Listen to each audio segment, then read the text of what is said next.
On Friday, I traveled to Fort Stewart in Georgia to meet with soldiers from the 3rd Infantry Division. These men and women have fought with bravery and honor in some of the most dangerous places on the planet.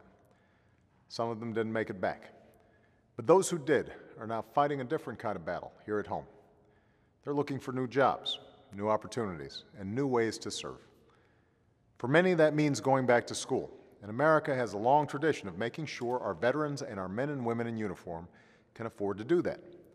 After World War II, we helped a generation of Americans, including my grandfather, to go to school on the GI Bill.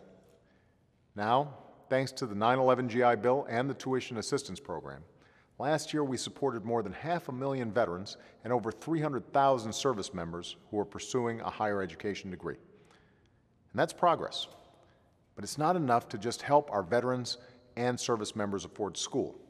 We need to make sure they have all the tools they need to make an informed decision when it comes to picking the right program.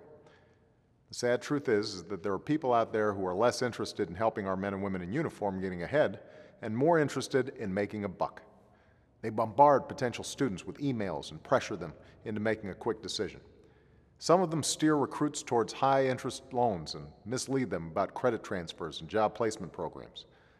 One of the worst examples was a college recruiter who visited a Marine barracks and enrolled Marines with brain injuries so severe that some of them couldn't recall what courses the recruiter had signed them up for. That's appalling. It's disgraceful.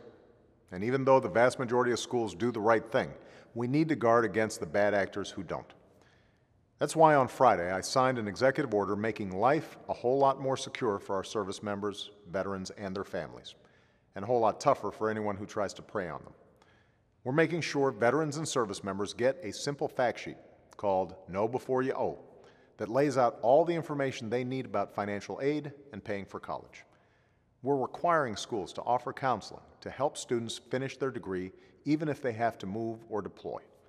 And we're stepping up our efforts to fight dishonest recruiters by strengthening the rules about who can come on base and make it easier to file complaints. When our men and women in uniform succeed, our country succeeds. They have our backs. Now it's our turn to have theirs. And as long as I'm president, I'm going to make sure that anyone who serves this country gets every opportunity they deserve. Thanks, and have a great weekend.